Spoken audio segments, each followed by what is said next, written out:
Good morning, Karen from Quantum Heart Awakening. Today we will do a Divine Feminine check-in. Okay, let's jump right in.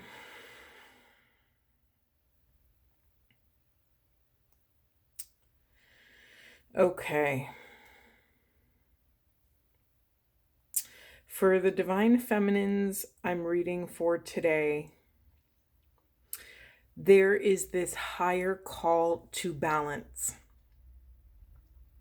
We have several Mother Gaia cards around chaos and movement. We have the thunderstorm. We have the wild winds. We have the shift, sacrifice, forest tears, balance. There is so much catalytic energy in this reading. I'm getting full body chills right now. So this is one of the most profound gifts that the feminine embodies, that quite literally embodies. Feminine energy can hold all of this chaos within self, within the body, within the womb, within the heart, within the mind, without showing any external chaos.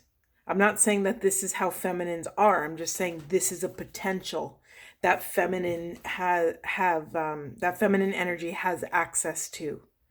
That we are built the way we are built because we are portals to the divine. Quite literally, we are the portal, the doorway in which new souls come through and enter in and reincarnate, or whatever you want to call it. We are quite literally the vessel that transports souls into this 3D realm. We are the transpersonal. All right, I'm getting full body chills and I'm welling up with tears. It's quite a moving thing. I feel completely in awe that this process happens, and it gets me every single time. Okay, I didn't even finish my point. I got so distracted by those feelings. Wow. My point was that our physical vessels are the epitome of holding its center for love in chaos. We hold our center for love quite literally as a new being rips our body apart and births itself into creation, as we birth a new version of self into creation. So for those of you that are struggling to find your center in this flavor of whatever flavor of chaos you're going through, honor your lineage, honor who and what you are and what you came here to do. Access that wisdom so you can come into deeper balance, so that you can hold your center, stay grounded in the seat of your soul, and hold this union of opposites within your body, mind, spirit.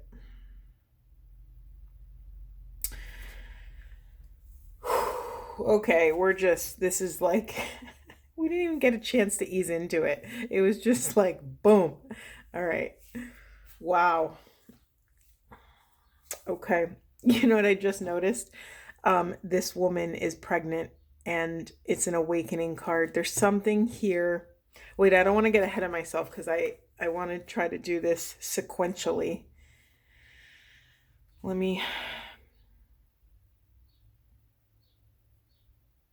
I cannot stop staring at this forest card. It says forest tears and there's a woman with crying.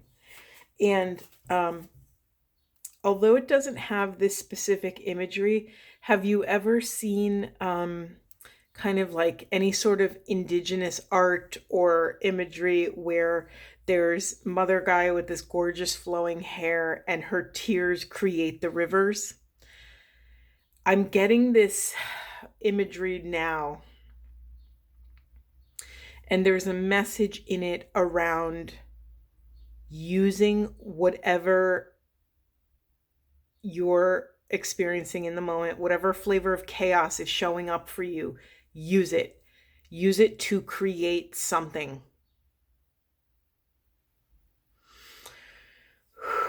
By accessing this beauty within pain, this beauty within chaos, this beauty within fear and doubt and shame, or any other flavor of dense energy, by being able to shift self in this way, you are literally, I'm getting chills before I even said it.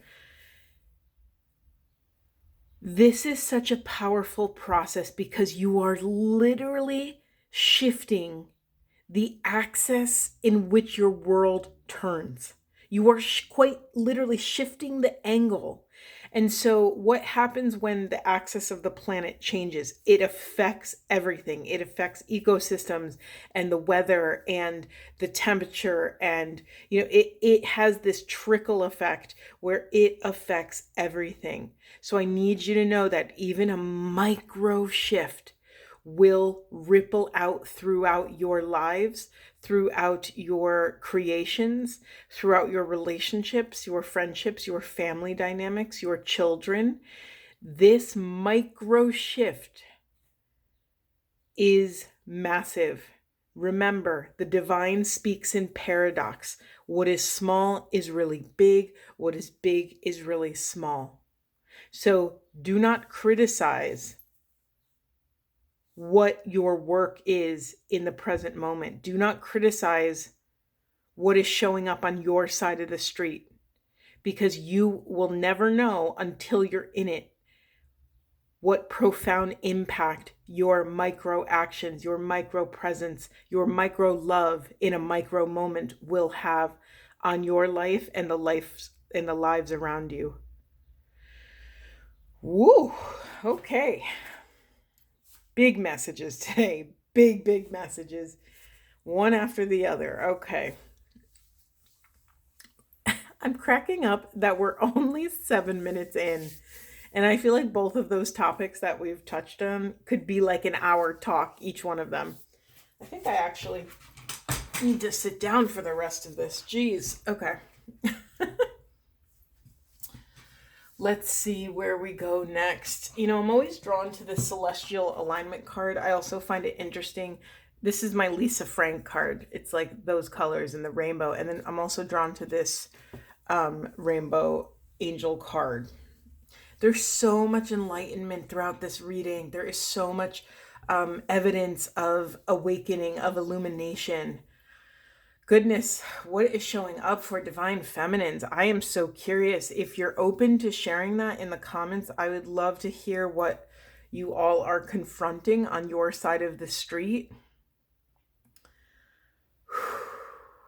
There is so much. We have this angels are watching over you. There's so much divine support in this reading.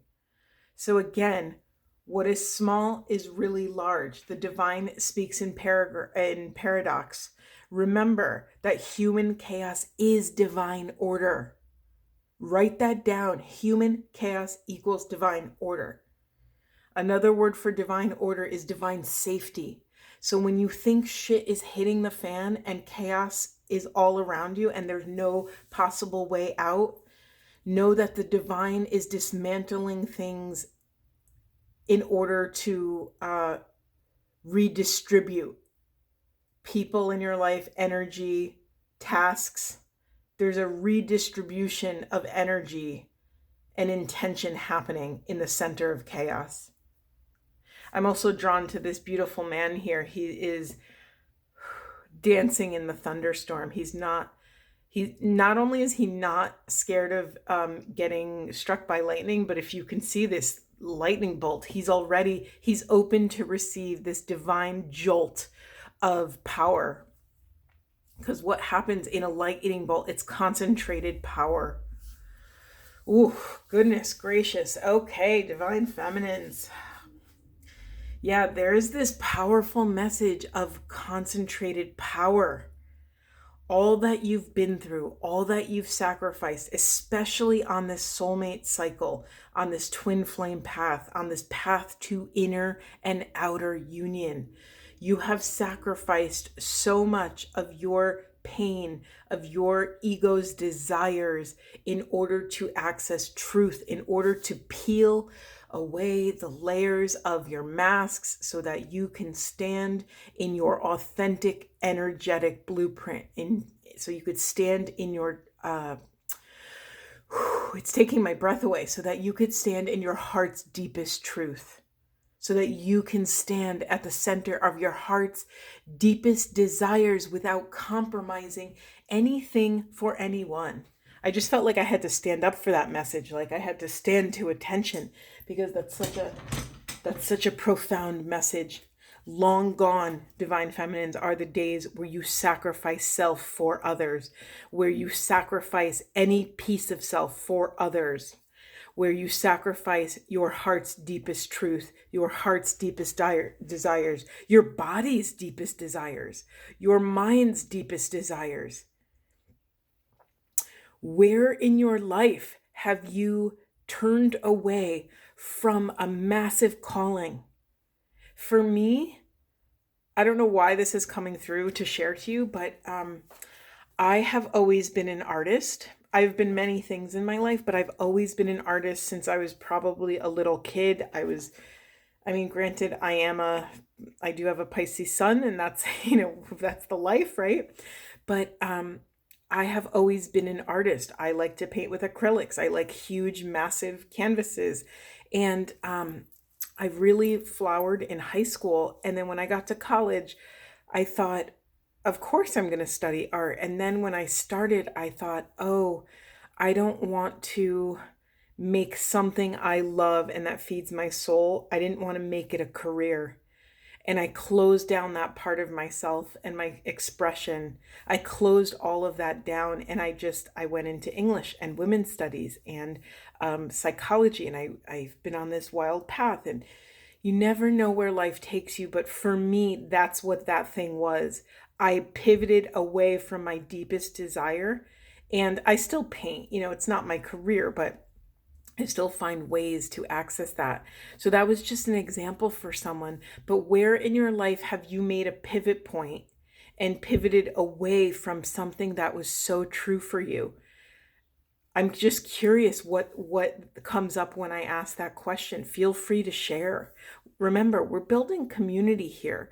We build safety by allowing ourselves to step into our vulnerability. And so I've been on a journey with this channel.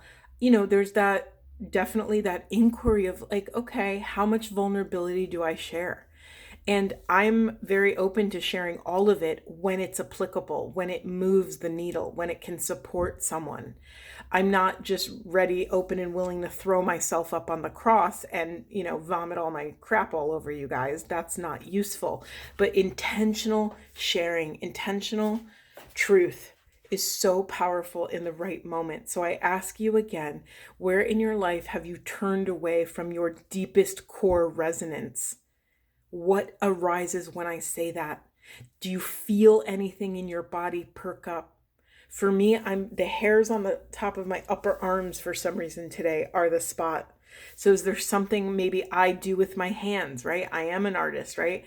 I love pottery. I love making things with my hands. And that's something I very rarely do. So for me, that's my symbol of like, okay, working with my arms, working with my body. Again, be mindful of where these energies show up in your body. Okay.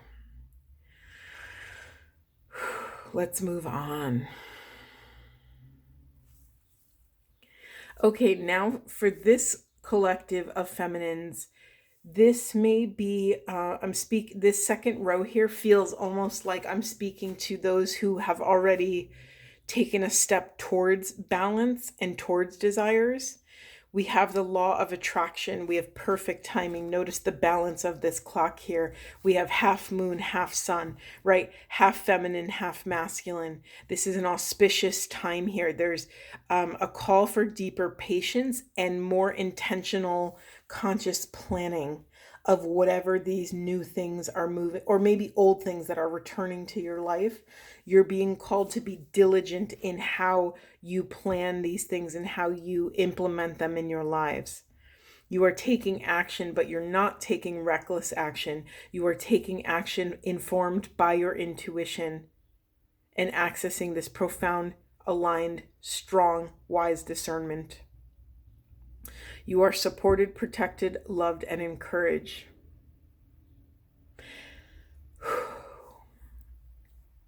Again, I said this in another reading, but when you start to notice the divine starts to notice you. When you start to communicate with divine or the quantum field starts to communicate with you. So open your third eye, honor the signs and synchronicities, be open to invite inspiration into your life.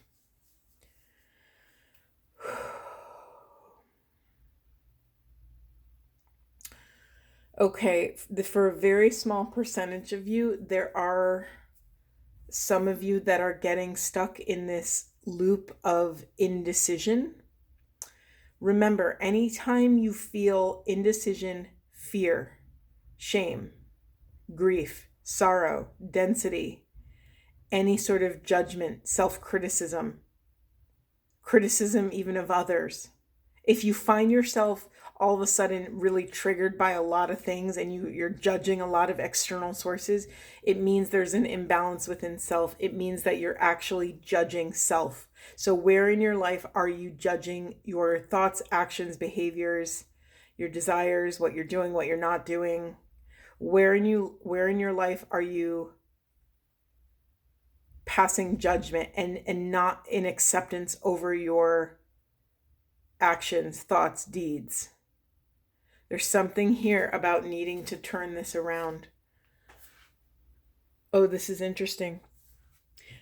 Wow, this is interesting. I mentioned the planet's axis earlier.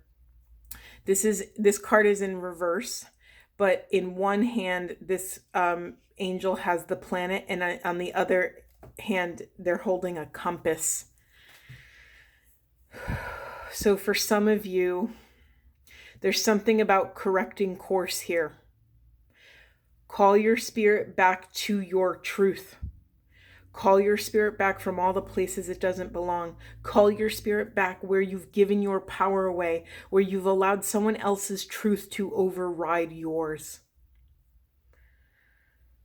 Big messages today. Holy crap. I just want to describe to you the energy I'm feeling. So it starts in my root and goes up to the center of my chest, my heart. So it's pinballing or ping-ponging from root to heart all the way through the chakras, and it's churning.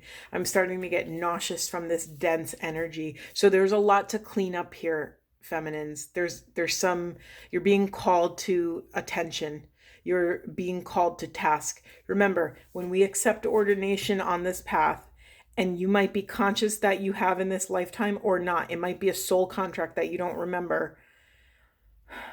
When we accept ordination, we will be called to task. It will not be easy. You will be called to do difficult things because the quantum field knows your past, present, future. The quantum field holds your deepest human potential. And so when the universe asks you to do something, or the divine presents you with certain things, they've already seen you succeed, right? The quantum field is waiting for you to step into this so you could get on with the work you came here to do. It's interesting, even how I'm speaking today, there's a little bit of a strict nature. There's kind of a very stern energy behind this reading. I picture like a grandmother, like an elder grandmother who's like, okay, get on with it, who almost whips you on the back of the head, like, stop messing around, like, get down to business. Let's see. Okay, now this bottom row. All right, my eyeballs went immediately to these two cards. We have rage and we have betrayal. Wounded healer, fearless love, live out loud, harvest, awakening, truth, celestial alignment. What's wild is I feel like I've actually already talked a lot about these cards. I love when that happens. but I can't stop staring at this betrayal card. I don't know if you, yeah, no, you can see it on camera. Okay. It almost looks like she's a Spider Woman. Oh, Aunt Nancy. I get it. Sorry, I haven't been, this is a new deck for me, and I remember the Aunt Nancy, let me just look it up really quick. I remember there was a Aunt Nancy and the Spider. I've heard these stories before years ago when I was a child. Okay. Anansi, or Kwaku Anans, the Akan trickster god and sacred clown, snuck into our global folktales. White Gula Gishi, forgive me if I'm not pronouncing these correctly, children heard tales of Aunt Nancy, the trickster spider woman. My Guyanese parents entertained us with Nancy stories about a witty teen spider. Okay. Ooh, the emotions are starting. Aunt Nancy has a question for you. This is from the Shadow Guidance. Who really betrayed you? Betrayals from others mirror your betrayal, you betraying yourself. Betrayal is a web that disrupts everything you thought you knew. Use discernment in your relationships. Betrayal makes it difficult to trust, but without trust, your relationships are a lie. Trust that no matter what happens and no matter how long it takes, you will survive and thrive. The real question is, how have you betrayed or abandoned yourself? And the goddess declaration that they're sharing is, I am willing to know the truth. Ooh, okay. You know, this is the exact, I'm so happy. I haven't read once from this book, but I'm so happy I was called to read, because this dense energy is actually the energy that has been encompassing this entire reading. It feels like this gut punch energy.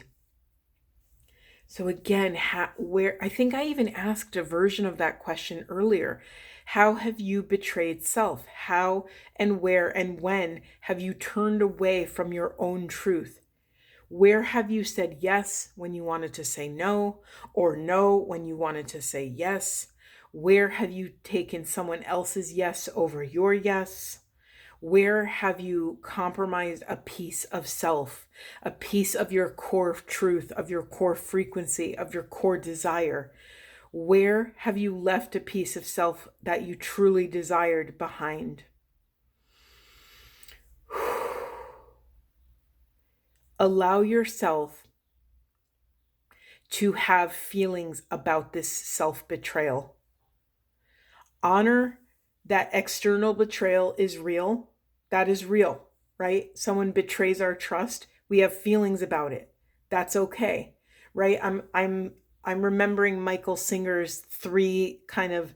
Michael Singer is, I'm going to call him the godfather of meditation, but like there's so many other people, so take it with a grain of salt. But he is my godfather of meditation. His wisdom has, this is the man that wrote The Untethered Soul, The Surrender Experiment, and has done many other things.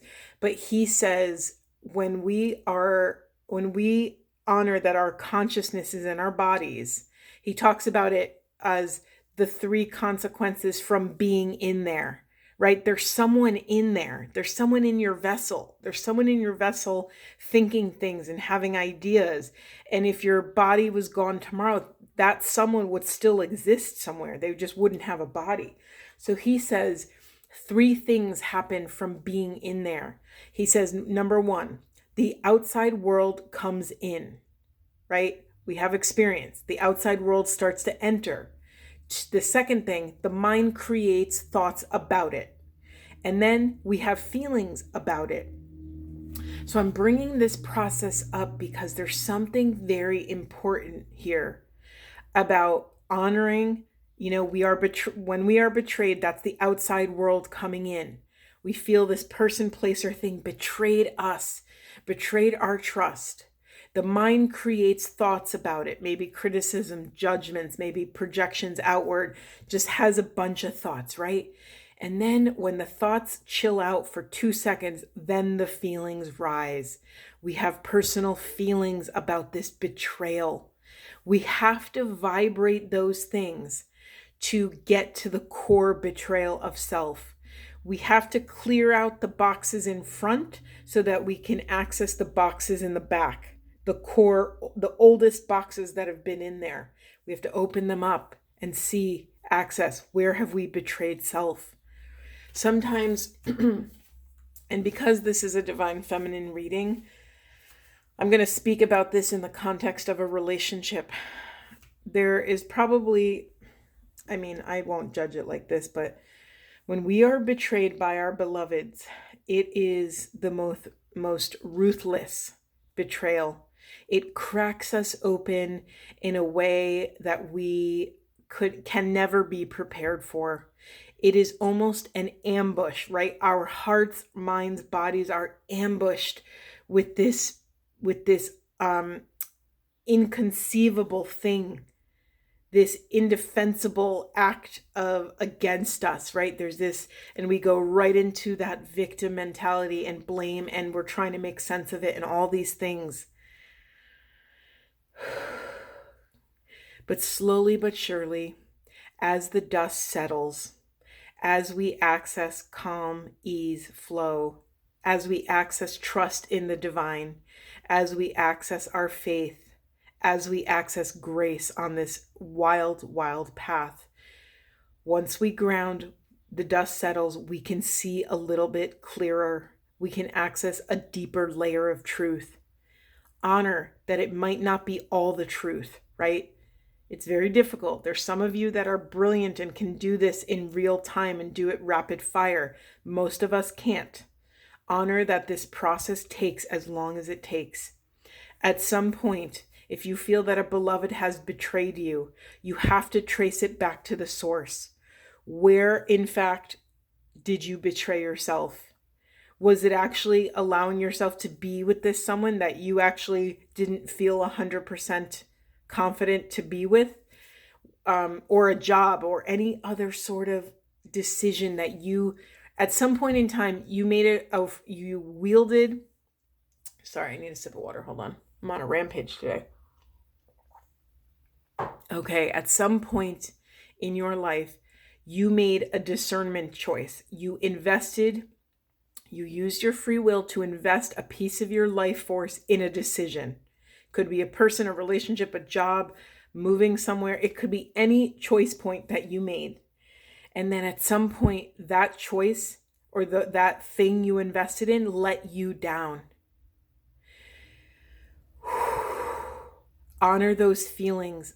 Vibrate them out of the system. You cannot skip steps on this path, divine feminines.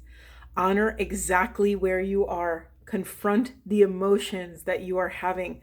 Confront the feelings about the thoughts that you have created in your mind. Honor your interpretation and perception of the outside world. Honor what is here right now.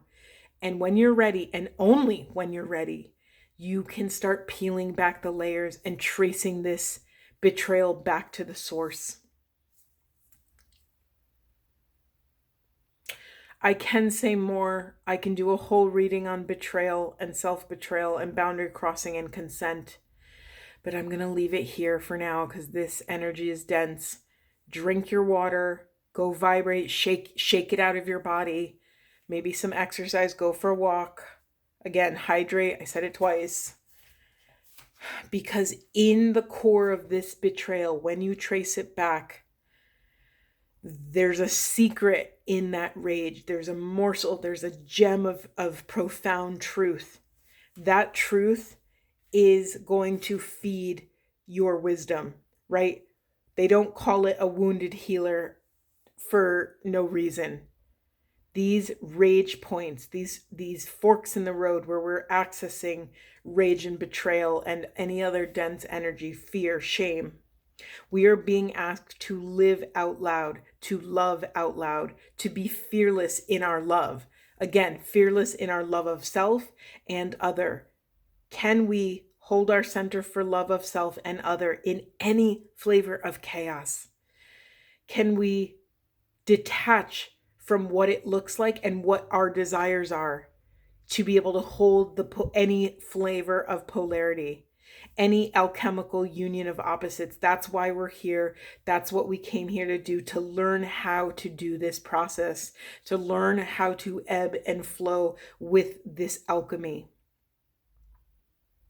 When you're able to live out loud in this way, to process in real time, to access your true feelings in real time, there is a profound, delicious harvest waiting for you. Emotions are the stepping stones to truth, right? They hold gems in them that we have to excavate. We are these divine archaeologists excavating in the quantum field. The quantum field holds all of the truth, all of the answers, all of the potentials. Okay. Wow. Wowie, wow, wow, wow. You know, I didn't even notice, but notice how my voice got deeper. In the unconscious, we have grief. I was feeling this from the very beginning. I didn't even notice that. And then we have renewed connections in the unconscious. It says reunion, reconciliation, intimacy, forgiveness. Again, in the unconscious. So this is something that we've been pushing into the shadows. Because what would it mean if we bring these connections out of the shadows? What would we have to do? Who would we have to be? What would we have to confront within self if we bring these connections out of the shadows into the light? We would have to confront our ego, our love, our fear, the pain again, the grief, the betrayal, the rage, all of the emotions. And what is scary about that? Those answers are going to be different for every individual soul. Write this down. Rewind and listen to these questions again. What would have to change? What would you have to confront? What would you have to take accountability for if these connections met you on the earthly plane, face to face, heart to heart? And again, always remember, you're never doing this work alone. You have access to your ancestors, to ancient ascended masters who know better than you, who have walked deeper and further than you, who have accessed layers of mastery that you have yet to master. Ask for help. You're never doing this work alone. Holy moly, divine feminines, I am sending you so much profound love. Take time with this. Do not try to solve this or resolve something all in one night. This may take you years. This may take you 10 minutes. Do not attach to an outcome. Surrender. Sending you all so much love. I hope this was supportive, and I will see you in the next one.